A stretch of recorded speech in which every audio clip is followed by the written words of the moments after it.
Shalom, family. As always, I thank you all for joining me again on the channel. Family, today we're going to talk about scapegoat. And this is a very old term. You know, it was used in the very beginning, you know, in Genesis and Leviticus. So it's not nothing new. And today, family, well, ever since we've been here, we've been become the scapegoat for every single wrong thing that happens. You know, they always apply it to our people. And at the beginning of this video, I'm going to show you a short clip from CNN where Lieutenant Governor Dan Patrick in Texas said that African Americans were the cause of this virus spreading. That came out of his own mouth. And I mean, he has nothing to back that up with. And even after this short clip, you'll see that even the CDC is not in agreement with it. There's a very recent illustration of who got what, okay? They show the numbers or the percentages. And it's very opposite of what this man said. You know, people like him, family, are very dangerous. Because it's people like him with that mindset keeps a perpetual hatred going of our people. He's the one who keeps racism going, you know, and crimes against a people of color. And he used the term African American, which I don't agree with. We're neither African or American. If we were African, then we'd be Hamites and not descendants of Shem. Okay, let's get that straight. But since this is how we're described, okay, we'll go with that just for the sake of discussion. But he said that we are the cause of it. And that's the furthest thing from the truth. I mean, even people in different parties should be offended by that, for something like that to come out of his mouth. Did he not know that people were going to say something about what he said? Did he think he could just say that and get smoothed away? No. You know, people like him and of his mindset, you know, are what the problem is. It keeps putting people against each other for no reason at all other than their political gain and their ideology about different people who don't look like them. Okay? But that, what he has done, has been done before. See, people like him, can't accept their own failures. He's failing in anything that he does in office, and so he has to have somebody to blame. Okay? And that's what he did. And you'll see that in this short video clip. All right? And you also see the information that was put out. They update this information on the CDC's website weekly. Okay? And it's nowhere near what he said. In fact, it's a long way from what he's saying. Okay? And we'll see that. They're spiking in many states, including Texas, and that state's Republican Lieutenant Governor Dan Patrick is falsely implying that it's black people's fault. The COVID is spreading, particularly most of the numbers are with the unvaccinated, and the Democrats like to blame Republicans on that. Well, the biggest group in most states are African Americans who have not been vaccinated. And the last time I checked, over 90% of them vote for Democrats in their major cities and major counties. Let's set the record straight. I want to bring in Dr. Cedric Dark, Assistant Professor of Emergency Medicine at Baylor College of Medicine in Houston. Dr. Dark, welcome to the show. I'm glad to have you here because let me read this from our CNN fact check, okay? It says, facts first. Just on raw numbers, black people at about 13% of the total population are not the biggest group of unvaccinated people either in Texas or across the U.S. An analysis by the Kaiser Family Foundation found that white adults account for the largest share of unvaccinated adults. So the Lieutenant Governor is wrong, but what's your reaction? Well, first reaction is don't blame black people for your failure to implement mitigation mechanisms like masking and, vaccinating in the people who you employ. As you said, there are 3.7 million unvaccinated white people in Texas, which is vastly more than black people in Texas that are unvaccinated. 5.6 million versus 1.9 million. Now, last time I checked, I'm a minority still in the population, and there may be some half-truths that were told in terms of percentages of people vaccinated when you divide that by race. 40% of white people in Texas are vaccinated, only 29% of black people in Texas. But as you said, this is a numbers game. The more people you have, the more people that are unvaccinated, the more likely we are to spread this virus.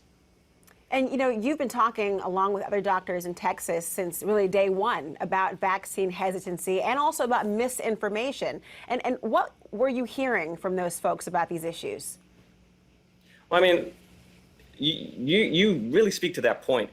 What black men and black women in medicine did from the beginning of this pandemic, from day one, is reach out to our communities so that we could get past the vaccine hesitancy that we knew was going to be there because of systemic injustices due to things like the Tuskegee experiment.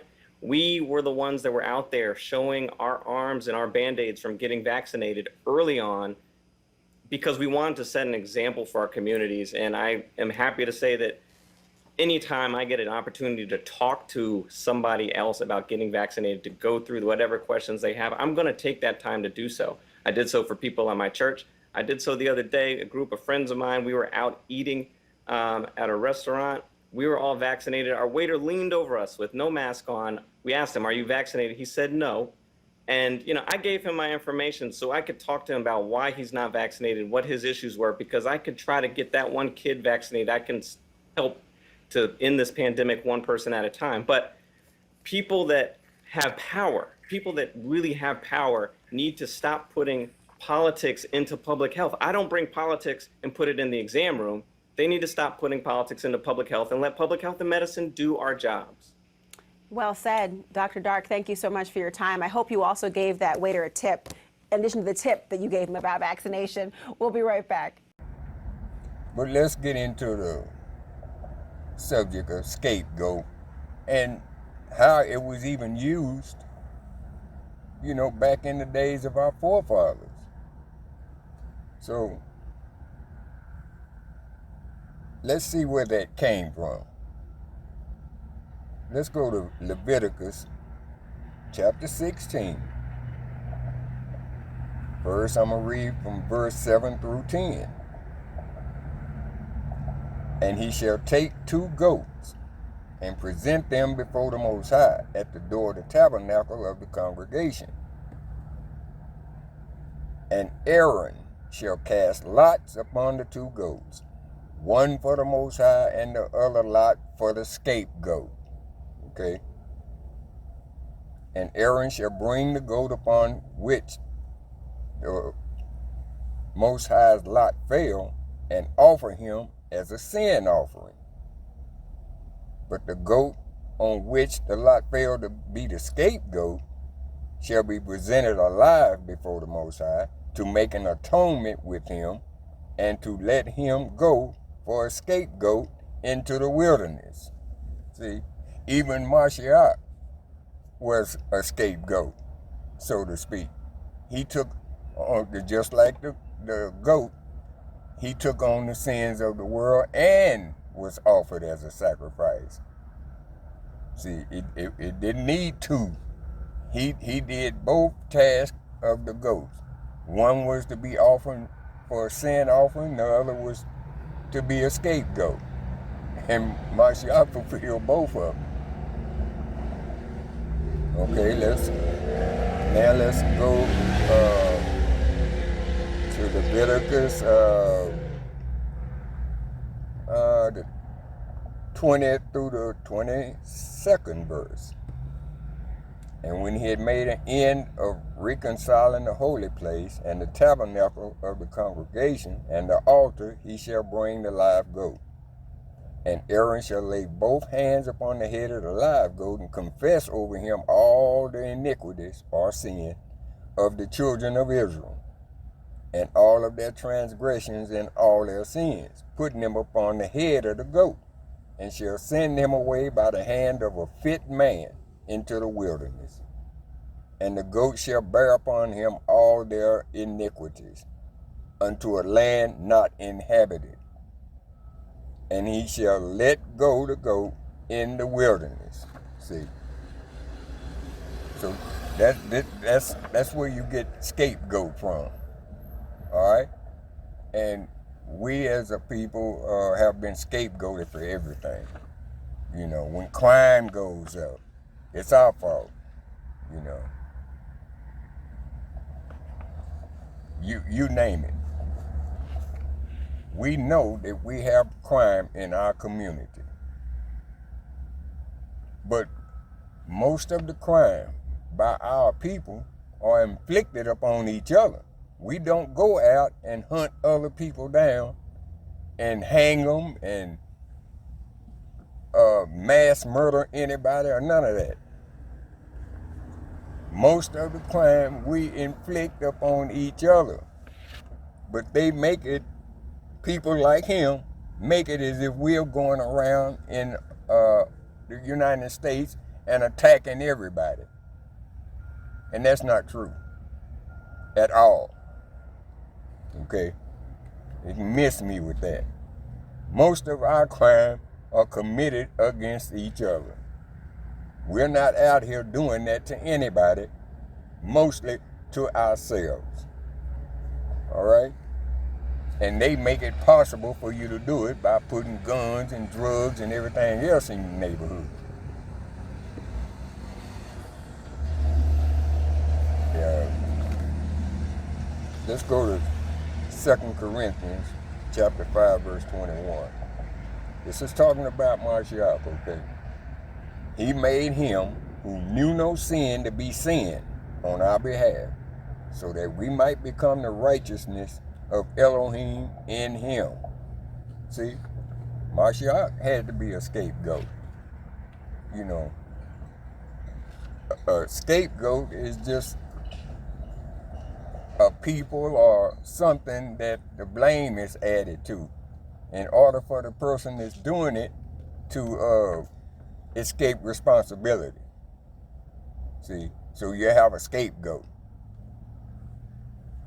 You know, say a man goes into a gun shop and buys a assault weapon.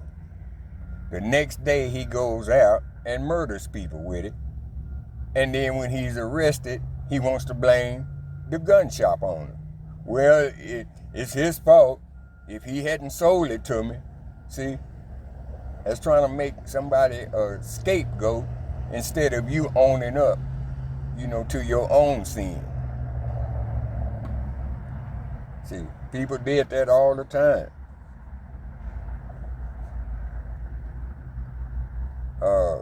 Let's go to Hebrews 9, verse 11 through 14. But when Mashiach appeared as a high priest of the good things to come, he entered through the greater and more perfect tabernacle, not made with hands. That is to say, not of this creation, and not through the blood of goats and calves, but through his own blood. He entered the holy place once and for all, having obtained eternal redemption.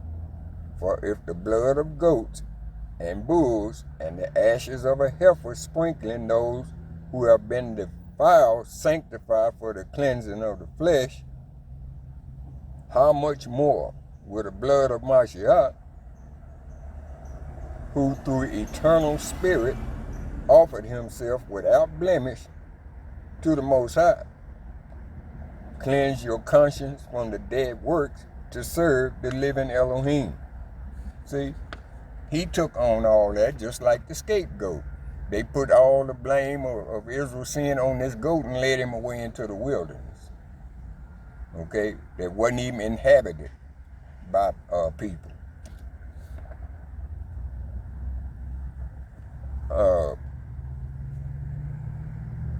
Let's show you another example of somebody scapegoating, and it was Aaron himself. It was Aaron.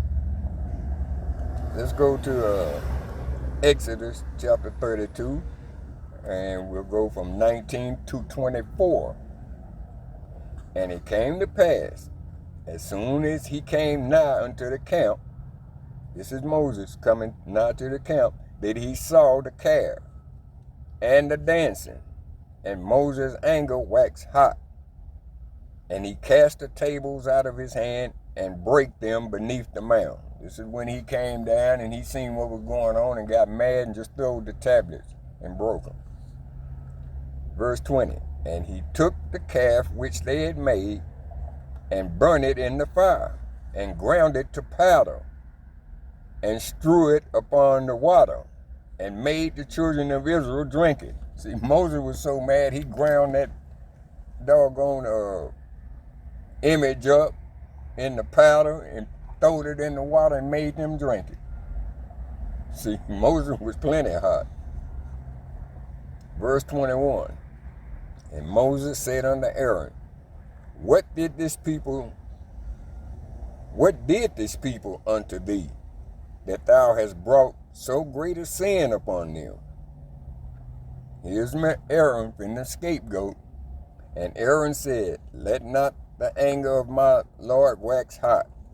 Thou knowest the people, that they are set on mischief. See, he's already shipping that weight on somebody else. Well, he the one made it. He was the one that knew how to make it. He shouldn't have made it. Verse 22. Verse 23. For they said unto me, make us gods, which shall go before us.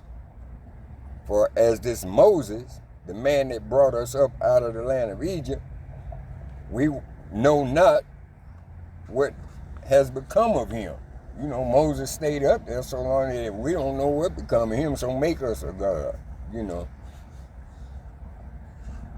Verse 24, and I said unto them, whosoever have any gold, let them break it off. So they gave it to me, and I cast it into the fire. See, there came out this calf. You know, he said he cast the gold into the fire, and then out come the calf. No, you fashioned it, because you the one knew how to do it. But you gonna scapegoat the people of Israel, you know. Yeah, they did ask you to make it, but you didn't have to make it. So don't scapegoat them.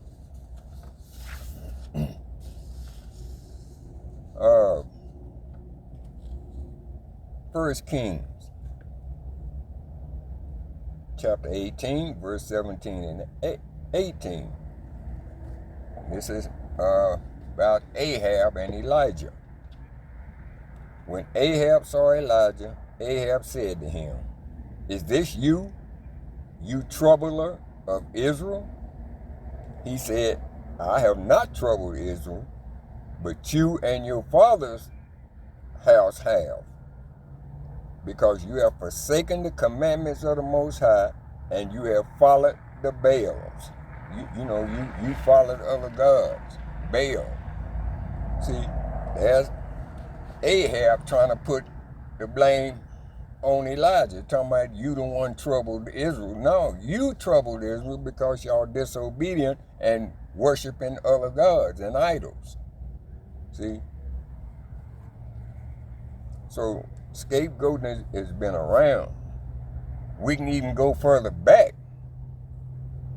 Let's go back to the beginning, because Adam did it too. Genesis chapter 2, verse 15 through 18. And the Most High Elohim took the man, put him in the Garden of Eden to dress it and to keep it. And the Most High Elohim commanded the man, saying, of every tree of the garden thou mayest freely eat. 17.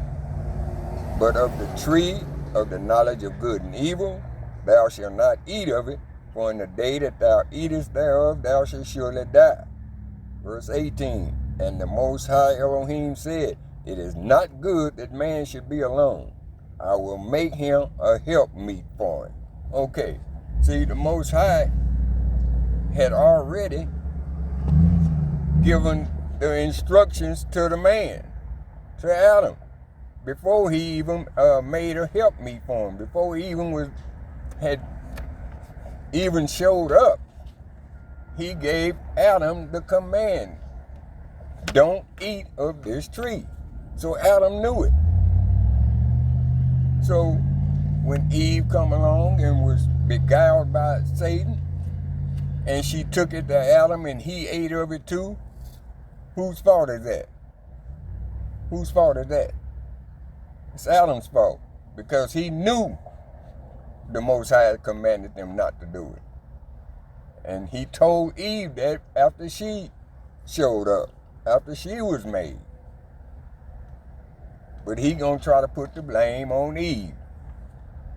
Let's read Genesis chapter 3, verse 12 through 13. This is what Adam said. The man said, the woman whom you gave to be with me, she gave me from the tree, and I ate. Then the Most High said to the woman, what is this you have done? And the woman said, the serpent deceived me, and I ate. Well, Adam wasn't deceived. He knew better. But yet and still, he partook of it and then tried to lay the blame on Eve. Oh, that woman you gave me, she gave it to him. No, Adam, fess up, man up. Eve was deceived and beguiled. You flat disobeyed. See? But you're gonna try to scapegoat Eve. No, you got to own that one, Adam. Just like all these politicians and stuff around, they don't own up to nothing. They look for somebody to blame. A lot of times they blame each other. But for the most part, they blame us. Everything, the economy go bad. Oh, it's black folk. Anything that happens, it's us. It's us. That's it. So this man is gonna have everybody that thinks like him. See, I'm not gonna make no blanket statement like they do to us. I'm saying everybody that's like him, because everybody's not like him. I got sense enough to know that.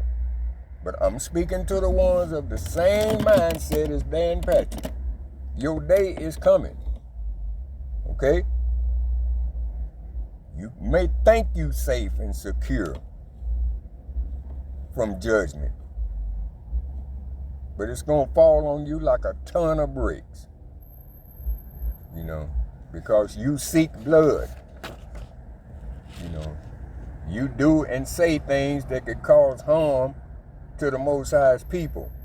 You putting this out about we are the ones spreading some kind of virus, and you're going to have other people of other races ready to start doing harm to us because of your lie, because of your deception. Because people nowadays can't think for themselves. They believe everything that these politicians say. And so we'll start being attacked for no reason at all behind a straight up 100% lie that this man did. Statements like that, he should be removed from office.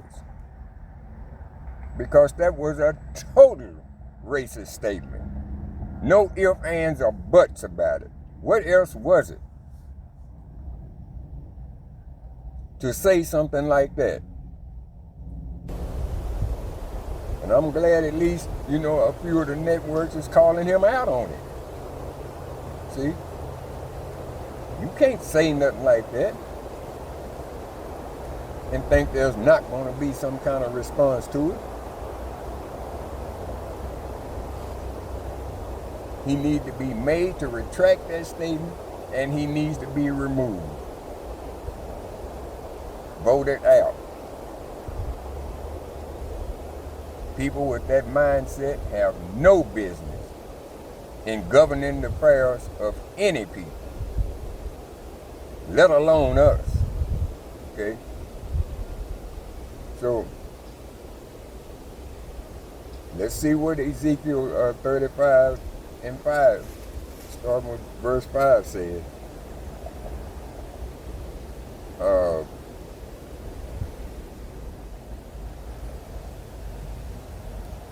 It just tells us what's going to be. It's going to tell us what's going to be. I think, let's see, Ezekiel 35 and 5, it says, because thou hast had a perpetual hatred and hast shed the blood of the children of Israel by the force of the sword in the time of their calamity, in the time that their iniquity had an end. Verse 6, therefore, as I live, said the Most High Elohim, I will prepare thee unto blood, and blood shall pursue thee. Since thou hast not hated blood, even blood shall pursue thee. Verse 7 says, thus I will make Mount Seir most desolate, and cut off from him that passeth out and him that returns. And I will fill his mountains with his slain men. In thy hills, in thy valleys, and in thy rivers shall they fall that are slain with the sword. See, remember Ecclesiastes, the things that have been, they're going to be again. He's going to do the same thing for all these people who are insistent on shedding our blood. Insistent on trying to do us harm. Insistent on being unjust to the Most High's people. You're going to pay for it. You know, it's not a threat from me. It is the written word from the creator of everything that exists.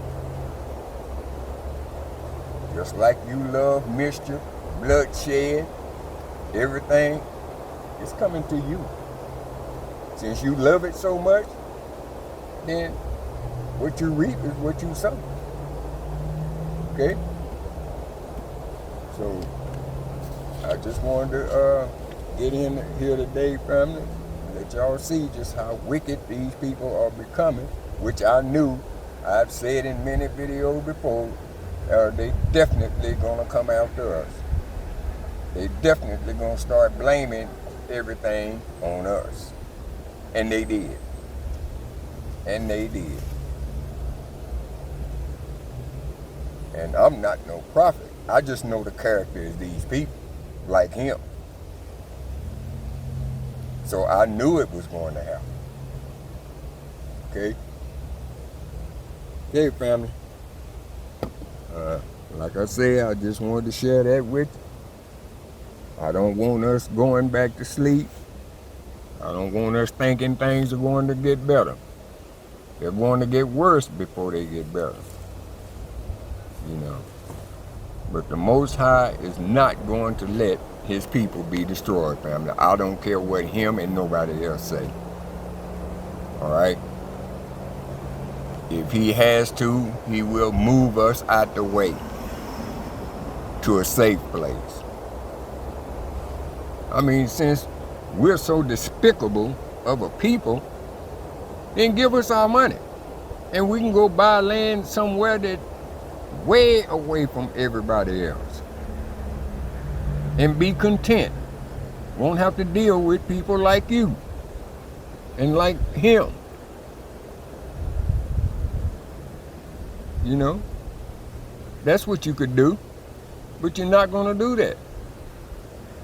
Because your intent is to inflict harm upon the Most High's people. And we know this. All right? So, let's just stay woke, family. Keep your eyes wide open. Watch these people. Watch what they say. Okay? All right, family. Most High willing, we'll talk again sometime this week. And with that, shalom.